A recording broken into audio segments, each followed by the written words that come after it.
Kebanyakan orang salah persepsi ketika mereka mau mencoba memanifestasikan sesuatu. Kayak contoh, mereka itu mau mencoba memanifestasikan permen. Mereka visualisasikan itu dan memaksa dirinya gimana caranya supaya bisa membawa permen ini dalam realita kita. Padahal itu adalah cara yang sangat-sangat berkebalikan. Apa yang kamu miliki secara 3D sekarang yang jadi realita kamu dan apa yang kamu visualisasikan setiap harinya itu adalah dua hal yang berbeda dan aku bakal jelasin ini lebih detail. Hi guys, welcome back to my channel. Finally kita ngomongin manifesting money lagi. Aku sengaja nggak update series manifesting money ini seminggu yang lalu. Kenapa? Karena aku harap dalam waktu seminggu itu kamu punya cukup waktu untuk ngelakuin energy shift yang pernah kita bahas di series manifesting money yang keempat. By the way, kalau misalnya kamu baru di sini dan ini video pertama yang kamu tonton di channel aku, hai, nama aku Aya dan kamu lagi nonton series manifesting money di mana kita bakal berbicara tentang memanifestasikan uang. Tapi bukan hanya secara lingkup kecil aja, but bigger than that. So, aku rekomen kamu karena ini series, kamu harus tonton dari yang pertama supaya nyambung dan kamu nggak bingung sama pembahasannya. Aku harap kalian yang udah ngikutin series manifesting money dari 1, 2, 3, 4 udah lakuin tugas praktek kamu selama seminggu kemarin. Kasih tahu aku dong hal apa yang jadi energy shift yang kamu rasain selama seminggu ke belakang di komentar ya. Di video ini kita bakal bahas 2 poin. Yang pertama adalah 3D dan 4D dan yang kedua tentang energetic set point. Jadi nggak usah lama-lama lagi, let's get straight to the video.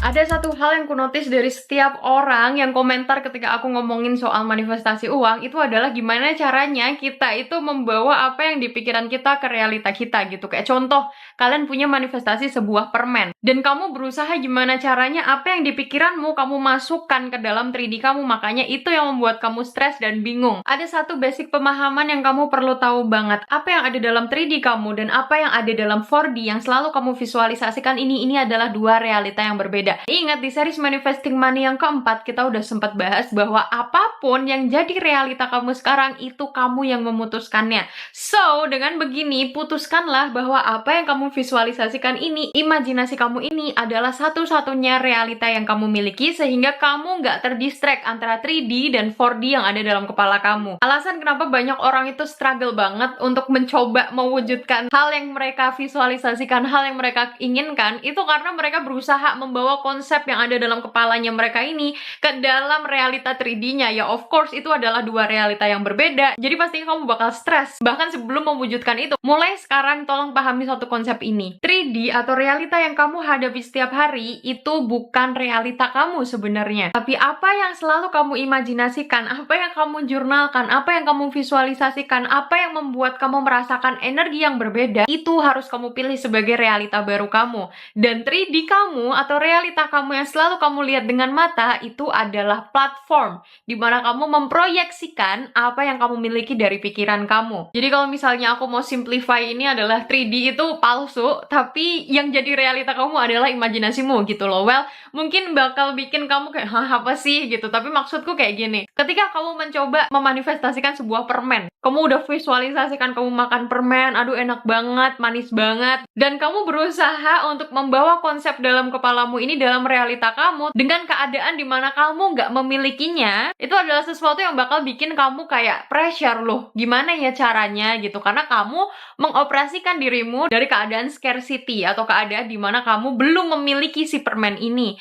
Meanwhile, ketika kamu memvisualisasikan bahwa aku mengasumsikan aku sudah memiliki permen ini, aku sudah merasakannya, bener-bener ini rasanya manis banget, enak banget, percaya deh, pasti kamu bakal merasakan rasa manis itu bahkan ketika kamu mengasumsikannya aja. Dan nanti proses yang akan berjalan di 3D bukan kamu yang memaksakan itu akan sesuai 4D-mu. Itulah kenapa kamu bakal desperate. Banyak banget orang yang memanifestasikan sesuatu tapi udah zong duluan di awal karena kamu berusaha mengubah 3D-mu ini menjadi 4D seperti yang kamu bayangkan. Tapi kita balik, 4D-mu ini yang kamu miliki dalam dirimu, itu kamu jadikan mindset setiap harinya ketika kamu menjalani harimu secara 3D. Jadi pada saat kamu ngejalani realita kamu, setiap kali kamu mulai menginginkan ngerasain permen itu, kamu ingat bahwa imajinasi kamu itu sudah memiliki bayangan gimana rasa permen itu. Kamu sudah merasakannya, kamu sudah mengasumsikannya, dan itu sudah menjadi energi kamu, energetic state kamu gitu. Jadi ketika kamu mulai dihadapkan dengan realita, dimana kamu ngelihat teman-teman kamu ngerasain punya permen, terus kamu kok pengen, kamu nggak lagi menginginkan hal itu, tapi kamu ingat lagi sama realita 4D yang pernah kamu bayangkan. Jadi tidak membawa 4D-mu ini dalam 3D, tapi 3D-mu atau realita yang kamu lihat setiap harinya, itu kamu hadapi dengan mindset yang kamu miliki secara 4D. Nah, ini adalah sesuatu yang penting banget untuk kamu tahu setelah kamu melakukan praktik dari series Manifesting Money yang keempat, di mana kita belajar tentang energy shift. Aku sengaja sampein ini di awal supaya kamu nggak bingung ketika kamu mencoba untuk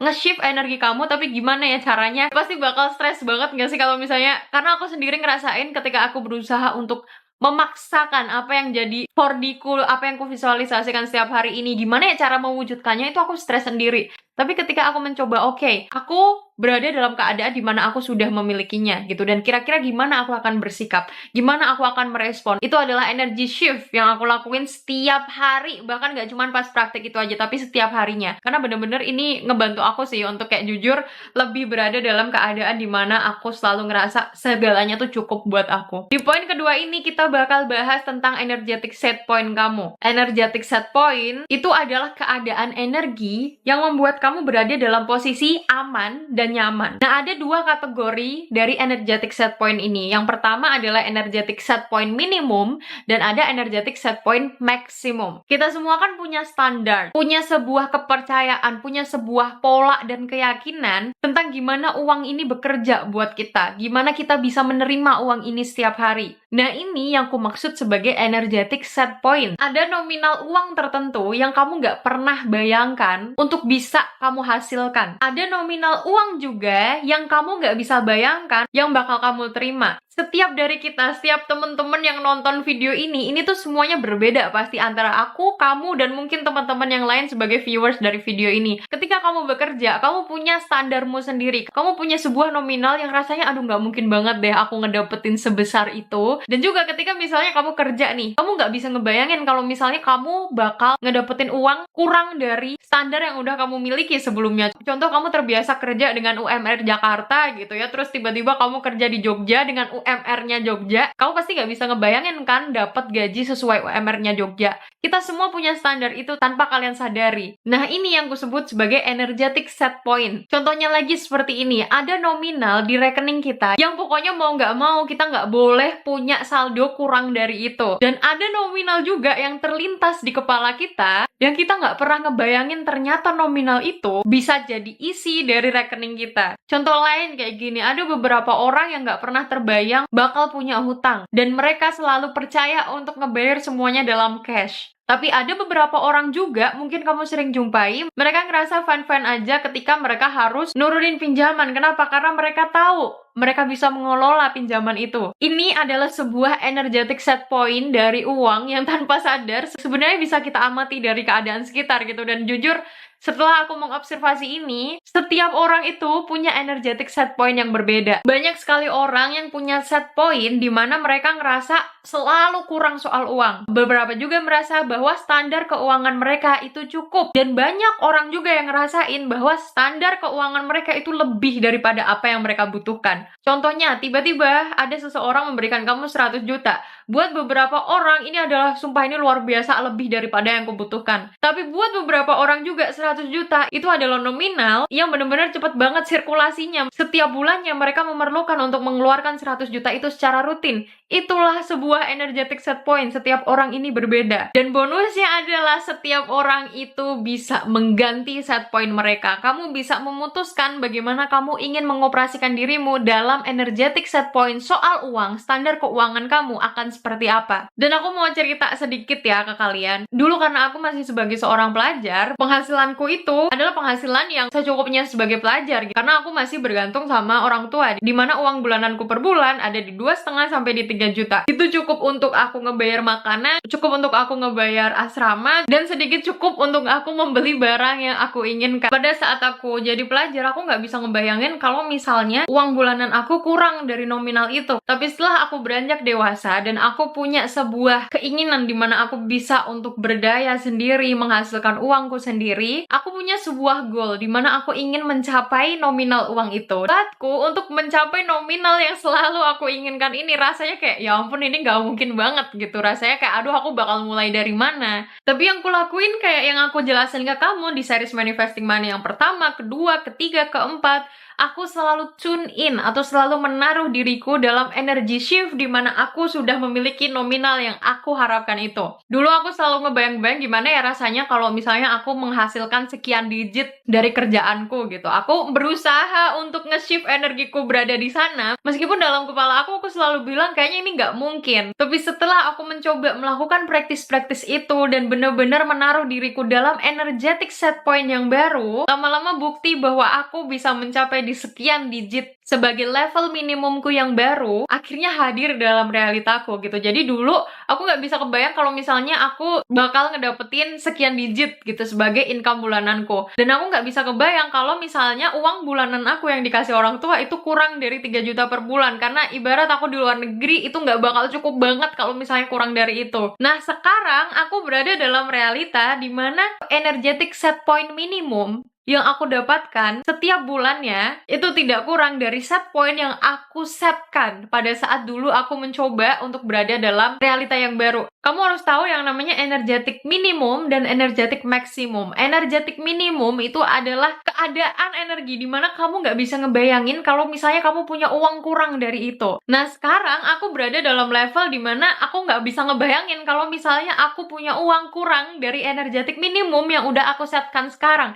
Berbeda dengan 3 tahun lalu saat aku masih jadi seorang pelajar biasa. Jadi sebagai seseorang yang punya passion dalam bisnis, aku tiap hari ngekalkulasi gitu, kira-kira caraku biar bisa nyampe di energetic minimumku ini gimana ya. Aku hitung dari pemasukanku, aku harus jual apa ya, aku harus ngehasilin gimana ya, gimana caranya aku nernakin uangku ini ya. Aku coba kalkulasiin ada seberapa banyak customer yang harus aku undang untuk ngebeli produkku, dan kira-kira di harga berapa ya yang kurasa masih masuk akal dan itu bisa membawa aku ke energetic minimum yang aku udah tentukan ini. Kalau misalnya kalian into bisnis juga, pasti sebagai business owner kalian tuh bakal selalu memikirkan gimana caranya biar kamu bisa mencapai target omset kamu dalam per bulan gitu. Jadi kira-kira harganya berapa ya kalau misalnya aku pengen target sekian, katakanlah 1 juta gitulah. Kamu mau jual produk seharga berapa ya biar bisa mencapai nominal itu dalam sebulan ini. Pasti kamu bakal mikir otak-atik gimana caranya, bakal banyak banget overthinking bareng si kalkulator kamu ini. Dan please note, caraku untuk mengkalkulasikan income yang akan masuk ke dalam rekeningku menggunakan kalkulatorku itu bukan semerta-merta berarti aku berpikir bahwa itu adalah satu-satunya cara di mana aku bakal mendapatkan uang yang bisa aku pakai sebagai energetic minimumku ini. Tapi itu adalah cara untuk memberitahu ke diriku sendiri bahwa nominal uang yang ingin aku dapatkan ini sangat mungkin. Kenapa? Karena ketika kita mengkalkulasikan pakai kalkulator, artinya selagi aku masih bisa memikirkan bahwa itu ada dalam kalkulatorku, aku bakal ngerasa bahwa ini tuh mungkin. Asalkan aku mau untuk bekerja untuk itu. Misal, kalau misalnya mau di 1 juta itu berarti aku harus jual 2 produk seharga 500.000. Dengan cara aku mengkalkulasi hal itu memberikan aku sebuah perasaan di mana, oh ternyata ini tuh mungkin. Dan aku harap ketika kamu melakukan itu juga, jangan melimitasi bahwa menjual produk seharga 500.000 itu bakal membawa kamu ke 1 jutamu ini. Bukan satu-satunya cara seperti itu aja. Jadi kamu gak melimitasi cara yang lain gitu loh, yang tiba-tiba Tuhan hadiahkan dalam kehidupan kamu gitu. Tapi itu adalah sesuatu yang menunjukkan selagi kamu masih bisa ngitungin, selagi kamu masih bisa berpikir, itu adalah modal dimana kamu bisa percaya bahwa itu akan terjadi. Dan beneran semua itu tuh kayak works banget buat aku. Itu semua bekerja like magically happen. Meskipun rasanya aku cuman mengkalkulasi aja tiap malam gitu, aku dealing sama kalkulatorku, ini berarti kalau misalnya mau omset di 1 juta aku harus butuh antara 10 orang dengan harga produk 100.000 atau 2 produk seharga 500.000 atau gimana caranya. Selagi aku masih bisa kalkulatorin itu, aku bakal menganggap bahwa mimpiku itu mungkin. Itu membuatku percaya percaya bahwa caraku untuk mendapatkan uang itu masih tetap ada. Dan sangat mungkin buatku untuk mendapatkan uang lewat bisnis yang kujalani. Income dimana itu membuat aku ngerasa safe, itu membuat aku ngerasa aman, itu aku setkan sebagai energetik minimumku. Income yang cukup buatku untuk bayar tagihan, beli makanan, untuk cukupi kehidupan sehari-hariku, termasuk untuk membeli barang-barang yang aku mau, atau untuk sekedar jalan-jalan keluar. Itu udah aku masukin di energetik minimumku. Aku yakin kalian paham bahwa kalian tuh punya nominal saldo tertentu di mana kamu ngerasa bahwa oh ini tuh cukup untuk kebutuhanku per bulan dan aku nggak perlu khawatir soal itu. Karena dari nominal katakanlah 10 juta, menurut kamu itu tuh sudah sangat cukup leluasa untuk kamu jalan, untuk ongkos kamu sehari-hari, untuk kamu makan, pun masih ada sisa.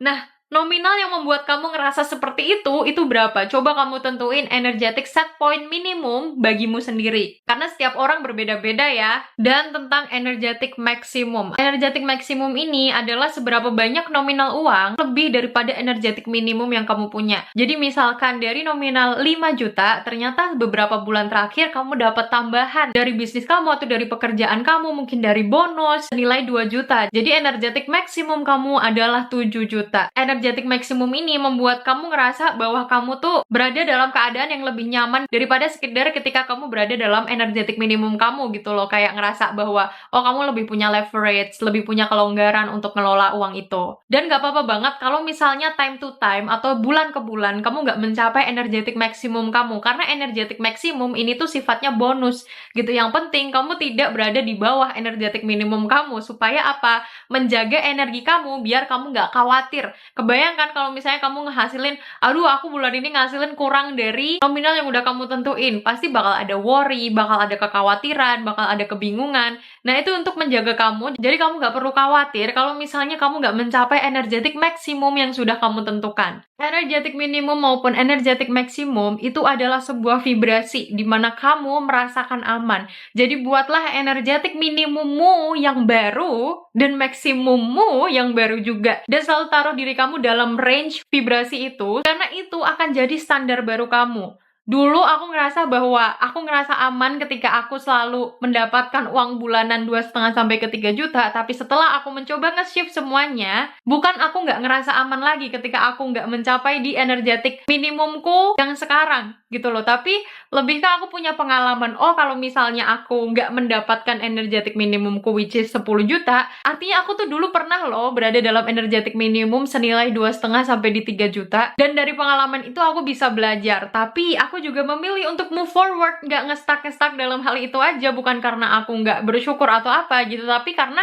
banyak sekali hal, tuntutan yang perlu aku selesaikan, dan nggak mungkin untuk terus-terusan berada dalam energetic minimumku yang dulu. Dan memiliki energetic minimum yang baru, itu membantu aku untuk nge-set standar baru atas kehidupanku. Yang pertama dulu kalau misalnya aku mau merawat diri dengan energetic minimumku sebagai student dulu, aku nggak bakal cukup. Aku kurang punya leverage untuk hal itu, dan aku meningkatkan hal ini. Kadang aku berpikir apakah aku terlalu serakah, apakah aku terlalu nggak bersyukur sama apa yang aku punya gitu. Tapi aku kadang sadar kalau misalnya life must go on gitu loh. Kehidupannya tetap harus berjalan bagaimana semestinya gitu, dan bakal banyak challenge lagi yang membutuhkan kita untuk memenuhi challenge-challenge itu, termasuk dalam hal finansial, apalagi seiring kita makin dewasa. Dan aku nggak pernah mengubah tujuanku untuk ngedapetin uang itu selalu pure intention, karena aku pengen hidup tenang aja dan aku bisa ngebantu my family, orang-orang yang menurut aku berdampak besar dalam kehidupanku. So, I think seiring dengan proses pendewasaanku, mau nggak mau aku harus step into that stage gitu loh. Jadi kadang aku ngerasa bersalah apakah aku terlalu serakah atau enggak,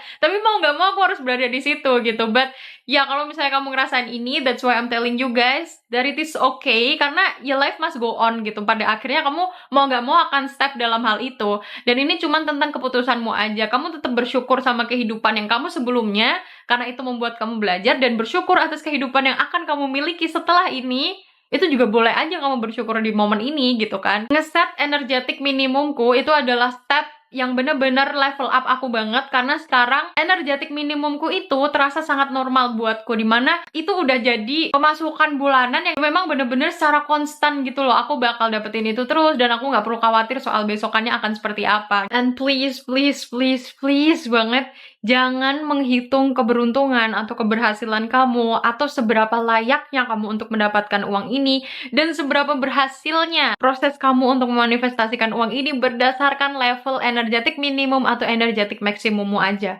Dua energetik set point itu hanyalah sebagai penanda bahwa kamu sekarang merasa aman dan nyaman, dan kamu lebih aware sama hal itu. Tapi, ketika situasi tidak sesuai dengan harapan gitu, bakal banyak momen dimana aku ngerasa dalam kehidupanku tuh aku nggak bisa mencapai target nominal yang aku harapkan gitu. Meanwhile, as a business owner, aku harus gimana caranya kerja, gimana caranya harus nambahin omset gitu, supaya apa? Supaya karyawan-karyawan bisa makan gitu kan. Like, we have to think bigger. Banyak sekali hal yang membuat aku ngerasa bahwa aduh rasanya kok kayak sulit mencapai ke sana gitu. Dan aku harap kesulitanmu ketika kamu mencoba untuk memaksimalkan energetik minimum ataupun energetik maksimummu ini tidak membuat kamu membenci keadaanmu, tidak membuat kamu ngerasa bahwa dirimu nggak layak, tidak membuat kamu ngerasa bahwa segala hal yang kamu lakukan dalam series manifesting ini adalah sebuah kegagalan. Ada banyak sekali momen dimana aku ngerasa khawatir, aku ngerasa kayak beban pressure-nya tuh banyak banget. Like everything I do itu tuh nggak work out. Aku pernah ngeset energetic minimumku sebagai 10 juta per bulan at least. Dan ada momen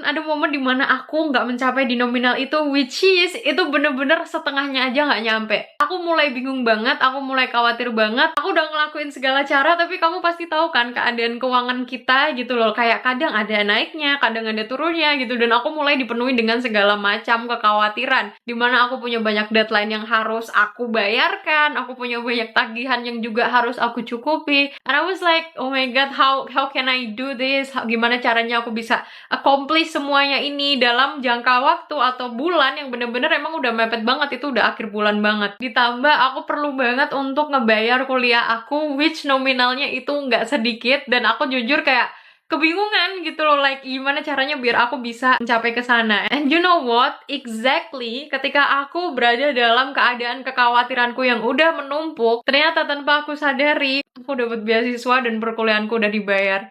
Like I was wondering kok bisa kayak gitu, and the exact amount, jumlah yang bener-bener terbayarkan untuk kuliahku, it was exactly the same amount as my energetic minimum. Bener-bener sesuai banget jumlahnya, sesuai energetic minimumku. Aku bisa aja untuk memutuskan bahwa di bulan itu aku nggak akan worry, memutuskan bahwa segala hal akan terjadi dengan lebih baik untukku. Aku bisa mengunci diriku dalam sebuah keyakinan di mana aku yakin ini pasti bakal terselesaikan. Tapi nggak semuanya itu tentang keyakinan kamu. Satu hal yang aku pelajari, it's not because of my ability. Itu bukan karena kemampuanku bahwa aku bisa, aku percaya, aku yakin. It's because God is good.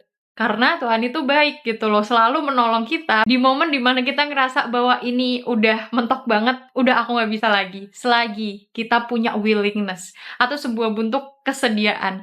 Aku bersedia untuk dibantu, aku bersedia untuk ditolong, aku bersedia untuk diselamatkan. Aku bersedia untuk menerima uang dari segala macam sumber, dan aku nggak mematok semuanya cuman dari apa yang aku kerjakan aja. Dan dari sini aku percaya bahwa segala hal itu bukan melulu tentang kemampuan kita, tentang kebisaan kita untuk meyakini sesuatu, tapi ketersediaan kita for God to take part in our process. Dan ini bikin aku sadar, segala hal dalam dunia ini, including God, is trying to work with us. Bener-bener mencoba untuk bekerja bareng kita, bekerja sama bareng kita, nge-backup kita, ngebantu kita selagi kita punya kebersediaan untuk itu. Okay, this is the whole talk about me preaching, but I'm telling you guys, ini salah satu hal yang penting juga ketika kita mencoba untuk memperbaiki financial state kita. Not because kamu bisa untuk memutuskan realita kamu terjadi sesuai dengan apa yang kamu putuskan aja, tapi kebersediaan kamu untuk gak melimitasi Tuhan dalam hal itu. And remember, because God is good. Dalam setiap kesempatan di mana kamu bisa menutupi segala hal yang jadi kewajibanmu, mendapatkan uang yang kamu inginkan, it's not because what you can, but what He can prove to you. Gak peduli gimana hiruk pikuknya bulan itu, dimana aku bingung, tiba-tiba semuanya jadi satu, aku harus bayar kuliah juga pada saat itu, ada banyak tagihan juga yang perlu aku bayar. Tapi pertolongan Tuhan di situ membuat aku bisa melihat bahwa itu adalah bukti di mana aku terdukung untuk terus melakukan hal baik, untuk terus memiliki mindset shift dan mindset-mindset yang positif lainnya, apalagi berprasangka baik sama yang namanya uang, rezeki, karir, dan segala hal apapun itu. So, this is very important guys, untuk selalu ingat, bukan semuanya karena kebisaan kamu, tapi karena kesediaan kamu, dan kamu nggak melimitasi Tuhan untuk hal itu. And God is good all the time, so that's why please never limit God to do something for your life. Coba take step untuk set energetic minimum kamu dan maksimum kamu seberapa, dan jangan lupa untuk tetap lakuin energy shift seperti yang udah aku sampaikan di video-video sebelumnya. That's all for today's video guys. Sampai jumpa di series Manifesting Money selanjutnya. Tolong praktekin ini, dan jangan lupa kalau misalnya kamu belum tonton series-series yang sebelumnya, pastiin kamu tonton karena banyak banget insight yang harus banget kamu tahu. Thank you so much for watching, and I'll see you on another video. Bye bye and have a good luck.